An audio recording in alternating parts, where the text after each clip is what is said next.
En cuanto al poder legislativo, prácticamente en toda la primera etapa, cuando tenían mayoría, hacían lo que querían y ni siquiera escuchaban a la oposición.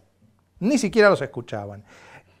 Y ahora que tienen minoría, lo que hacen es bloquear todos los proyectos y prácticamente han paralizado el Congreso. Es decir, que en torno a la división de poderes hay un déficit enorme. En cuanto a la periodicidad de los mandatos, debemos decir que la han burlado totalmente, primero mediante el procedimiento, querían hacer la reelección indefinida, no pudieron cuando le falló eso en Misiones, con el cura Piña, y a partir de que no pudieron, inventaron lo de la reelección conyugal indefinida. Y atención, porque ahora se murió Néstor Kirchner y entonces parecería que Cristina no va a poder ser más... el proyecto de reforma de la Constitución. Pero pueden o reformar la Constitución o todavía quizá algo peor, Juan José. Imaginemos, ya hicieron las testimoniales la otra vez, es decir, poner candidatos que después renuncian. Imaginemos que, por ejemplo, Cristina Kirchner nombra a un delfín, no sé, a Valmedina o algún delfín de ella que sea ultra kirchnerista y renuncia a los 6 meses. Ya se cumplió el periodo. Y entonces le deja, está bien, como es vicepresidente va a tener un periodo más solamente porque se cuenta el periodo de vicepresidente, pero ya iba a tener 2 periodos. Entonces imaginemos, primer periodo de Néstor, 2 de Cristina, más, estaríamos en 5, estaríamos más de 20 años de kirchnerismo en ese caso. Entonces la periodicidad de los mandatos claramente no se cumple, Y finalmente lo que yo había dicho antes del tema territorial. Fíjate en el tema territorial, ¿qué es lo que hacen? ¿Cómo hacen para dominar los territorios? Los intendentes y los gobernadores dependen económicamente del poder central. Prácticamente los impuestos centrales con los cuales ha dejado de ser el impuesto a las ganancias, que es el coparticipable, y pasaron a ser las retenciones y el impuesto a los cheques. Esos impuestos los recauda exclusivamente el Poder Central y entonces después va y le da dádivas. Las obras que van a hacer en un municipio o en una gobernación dependen de la plata que le dé el Poder Central. De modo que tampoco en lo territorial existe esa división necesaria para que exista república. Y finalmente lo que decíamos, tampoco existe respeto a la prensa. Existe, sí, pero existen sutiles formas de irlo sacando de encima, no dándoles publicidad. La otra vez Horacio González nos decía, bueno, pero ustedes tienen un programa de televisión. Sí, tenemos un programa de televisión, pero es a pulmón, con esfuerzo, mientras filósofos del establishment como José Pablo Feynman tienen programas de televisión, o mi amigo Orlando Barone tienen programas en la televisión en donde les pagan 30 o 40 mil pesos por mes sin ningún problema. Aparte que el Canal 7 no debería ser un canal del Estado, no lo es un canal del gobierno. Efectivamente. Eso no puede ser, sí. Todos deberían participar. Y el Canal Encuentro se ha transformado, el Canal Encuentro se ha transformado prácticamente en otra vía publicitaria del gobierno. De que la oposición no tenga participación en el canal del Estado revela ya una violación de la libertad de expresión. Bueno, fíjate vos que yo, digamos... Estamos en canales, la oposición está en canales de cable únicamente, canales de cable que no ve la totalidad de la población, la ve una minoría. Los que no tienen cable no conocen el rostro de un opositor, ni siquiera del más famoso. No, fíjate que se fueron sacando de encima, tenían en Radio Nacional a Pepe Eliashev y se lo sacaron de encima. Ahora la Nata han presionado para que se vaya, hasta Mirta Legrand. Mirta Legrand es una barbaridad, que no es un programa político. Claro, son formas sutiles, porque un día un actor dice yo no voy a lo de Mirta Legrand. A la semana siguiente 10 actores dicen yo no voy a lo de Mirta Legrand. A la semana siguiente sacan una nota diciendo que es facha porque una vez tuvo una cuestión. Entonces, finalmente eso es una persecución y... Claro, no es una persecución quizá al estilo como el peronismo perseguía a Libertad Lamarque o como digamos, de ese tipo de profesionales, pero es una persecución. Es una persecución, sí. Adecuada a estos tiempos que son tiempos de democracia. Si vivieran en los tiempos, en otra época donde las dictaduras estaban de moda, los Kirchner hubieran sido dictadores, indudablemente. Pasa que hoy ni siquiera Chávez puede darse lujos que se daba Perón, porque Chávez, dentro de todo, las manifestaciones públicas contra el chavismo son multitudinarias, callejeras. Era inconcebible en la época de Perón una manifestación pública callejera, salvo en los últimos tiempos, cuando ya estaba en decadencia, la lucha contra la iglesia, eso en los últimos, pero después es imposible. Las cosas que nosotros estamos diciendo ahora en este programa, en la época de Perón nos estaría esperando en la puerta la policía para llevarnos y clausurarían el canal, ¿no? Y nos llevaría, Ahora los sumos nos burlan en 678. Ahora nos burlan en 678. ¿Cómo se hace, Juan José, para suplantar ese silencio del electorado? Sí, con un sistema de partidos y la vigilancia y el control de los medios. Yo quería enfocar la idea hay un fundamentalismo democrático que también es un peligro. Alfonsín decía: con la democracia se come, con la democracia se cura, con la democracia... No fue así, no fue así. Hay que tener una idea un poco más escéptica de la democracia. Los conflictos de la realidad, de la sociedad, son insuperables. La realidad humana, cualquiera que lea historia, siempre ha sido una historia de conflictos. Se soluciona uno y se crea el otro. La diferencia entre una democracia y un régimen autoritario es que la democracia es un procedimiento técnico que llega a un acuerdo, a un consenso. Es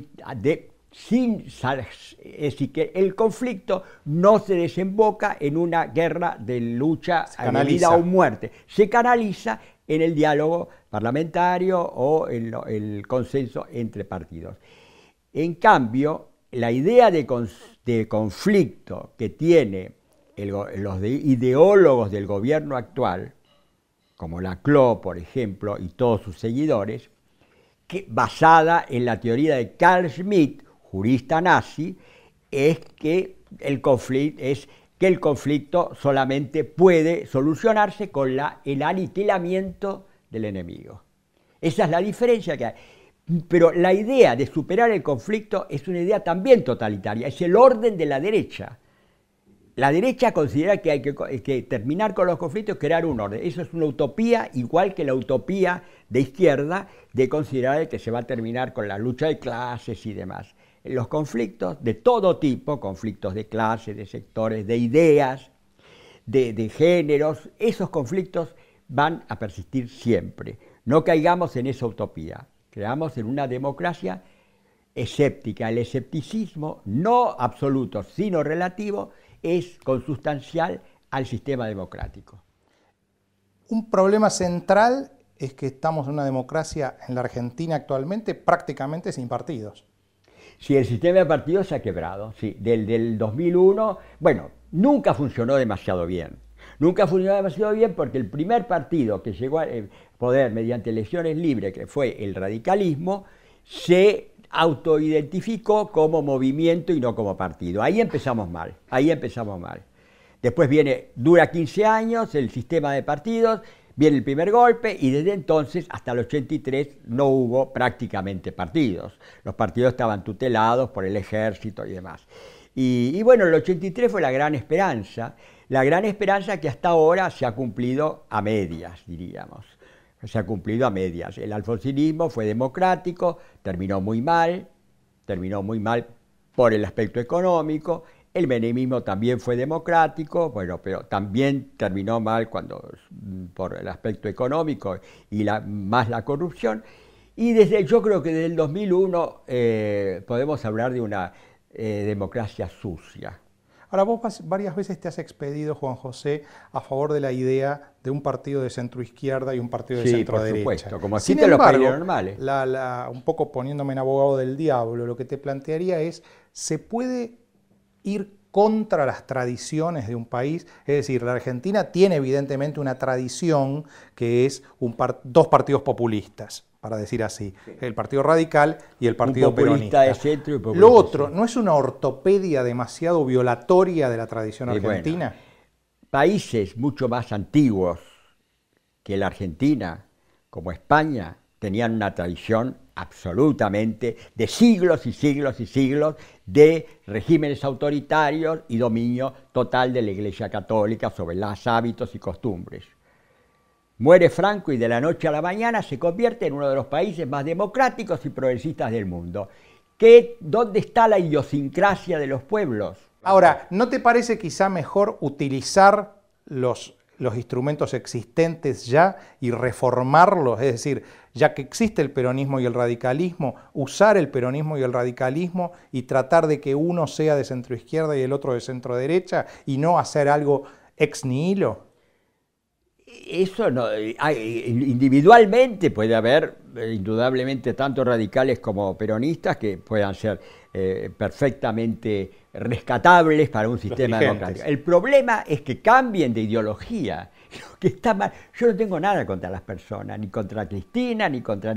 Yo estoy en contra de un determinado modelo político, que es un modelo autoritario, y de un modelo económico, que es la economía populista, que nos lleva a que haya cada vez más desigualdad y cada vez más pobreza, y que el país se atrase. Si cambian, si se dejan de decir vivamos con lo nuestro, por ejemplo, sí. Yo no tengo ningún que se llame peronista. Pero entonces, claro, me alarmó, ¿hasta qué punto me alarmó justamente cuando se suscitó toda esa polémica en torno a Vargas Llosa, que lo estaban entrevistando al hijo de Alfonsín, a Ricardito Alfonsín, y él, claro, decía, no, obviamente que lo tienen que dejar hablar a Vargas Llosa. Pero aclaró, pero dijo, aunque yo estoy en las antípodas de su pensamiento. Si leemos, y ya para no hablar del kirchnerismo, que ya es obvio lo que piensa y lo que dice, pero para hablar de la oposición radical, que es la perspectiva que tenemos próxima, hay que leer el reportaje que le hicieron en La Nación a Sanz y a Alfonsín. Dijeron lo mismo, va a ser el kirchnerismo sin corrupción y con respeto a las instituciones. No es poco. Que no es poco, por supuesto, yo lo apoyaría. El problema Pero es que... el modelo económico es el mismo, porque dijeron, si esto del kirchnerismo está bien, esto está bien, esto está bien. Y bueno, entonces votemos por Cristina. El peligro es sin corrupción, con más instituciones, pero con más palos en la rueda de los sindicalistas. Sí. Porque aparte, ojo, sí, la corrupción también es una forma que tiene el peronismo para gobernar dándole dádivas a los sindicalistas. Por eso, pero no puede haber ninguna democracia sin hacer una reforma profunda del sistema sindical. Democratizar la CGT, convertirlo en la CGT como son todos los sindicatos de las organizaciones sindicales de los mundos de los países democráticos.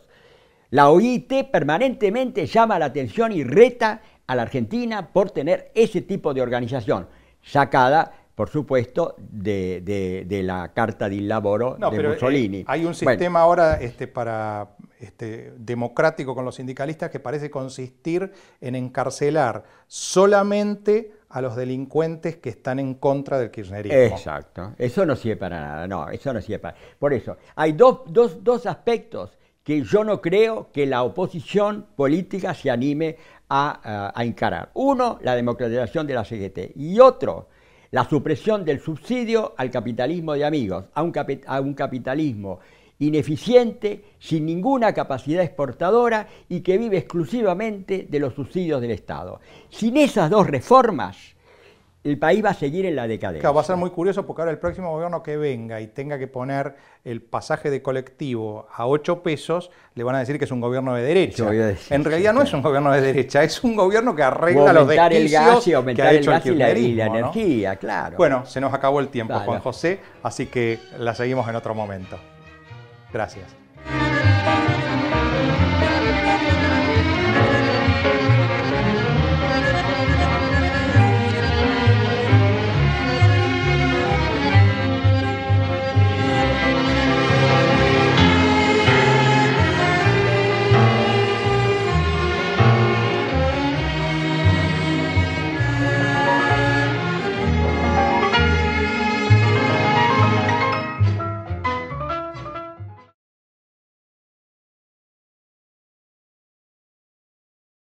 una empresa joven en un mundo que avanza. Medanito, tenemos energía, somos energía.